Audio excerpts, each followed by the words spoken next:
नमस्कार दोस्तों। कभी सोचा है अगर आज भारत पर एक साथ तीन मोर्चों से हमला हो जाए, पहाड़ों से चीन, समुद्र से पाकिस्तान और आसमान से ड्रोन, क्या हमारे पास इतनी ताकत है कि हम तुरंत जवाब दे सकें? अब भारत का जवाब है हाँ। और ये सिर्फ एक शब्द नहीं, ये है 67,000 करोड़ की तैयारी। आज भारत सरकार ने ऐसा फैसला लिया है जिसने पूरी दुनिया को झकझोर दिया है। रक्षा अधिग्रहण परिषद यानी डिफेंस एक्विजिशन काउंसिल ने 67,000 करोड़ के विशाल रक्षा सौदों को मंजूरी दी है। ये सिर्फ कागज पर एक आंकड़ा नहीं, ये है 21वीं सदी के युद्धों की तैयारी का ऐलान। ये है भारत का अब तक का सबसे बड़ा आधुनिकीकरण कदम, आर्मी, नेवी और एयरफोर्स तीनों के लिए। सोचिए, वो दुर्गम पहाड़ी इलाके जहां पर अब तक निगरानी भी मुश्किल थी, अब वहां लगेंगे कटिंग एज माउंटेन रेडार्स जो दुश्मन की हर हरकत को ट्रैक करेंगे, चाहे रात हो, बर्फ हो या कोहरा।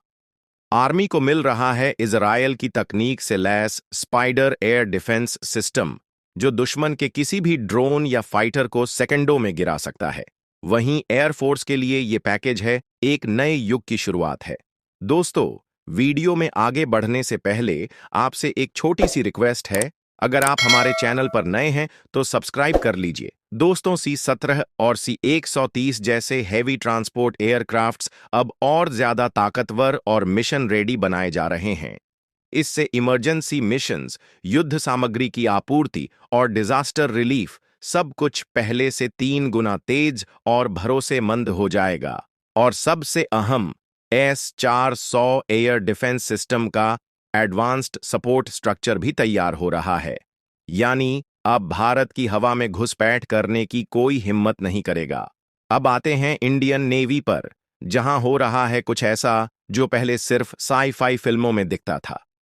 अब हमारे पास होंगे ऑटोनोमस नेवल आर्म्ड बोट्स, यानी ऐसे यंत्र जो बिना किसी क्रू के समुद्र में दुश्मन को पहचान कर उस पर हमला भी कर सकते हैं। नेवी को मिल रहे हैं upgraded BrahMos fire control systems, यानी दुश्मन की एक भी चूक और मिसाइल सीधा टारगेट को चीर देगी। इसके अलावा एसैक्शाम नेवल सिस्टम, बाराक एक मिसाइल अपग्रेड्स और मेल सर्वेलेंस ड्रोन्स का भी जोरदार विस्तार हो रहा है। हर हथियार, हर तकनीक इस बात का ऐलान है कि भारत अब रिएक्टिव नहीं, प्रोएक्टिव मिलिट्री पावर बन चुका है। इस पूरे प्लान के पीछे खड़ी है भारत की मेक इन इंडिया ताकत। इनमें से ज्यादातर तकनीकें भारत में ही बनेंगी, यानी रोजगार, टेक्नोलॉजी ट्रांसफर और आत्मनिर्भर भारत को सीधा फायदा। लेकिन भाई, सवाल सिर्फ हथियारों का नहीं है, सवाल है संदेश का। ये पैकेज सिर्फ हमारे फौजियों को ताकत नहीं देता, ये पड़ोसियों को साफ साफ बताता है कि अब भारत को हल्के में लेना एक बहुत बड़ी भूल होगी। रक्षा मंत्री राजनाथ सिंह की अध्यक्षता में लिए गए इस फैसले ने एक बात तय कर दी है, अब भारत सिर्फ हथियार नहीं खरीदता, अब भारत अपने दुश्मनों के लिए गेम चेंजर बन चुका है।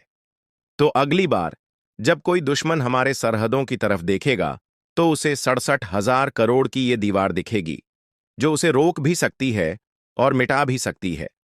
इस खबर को जानकर आपको कैसा लगा, हमें अपनी राय कमेंट बॉक्स में जरूर बताएं।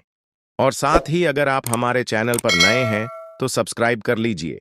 जय हिंद, जय भारत।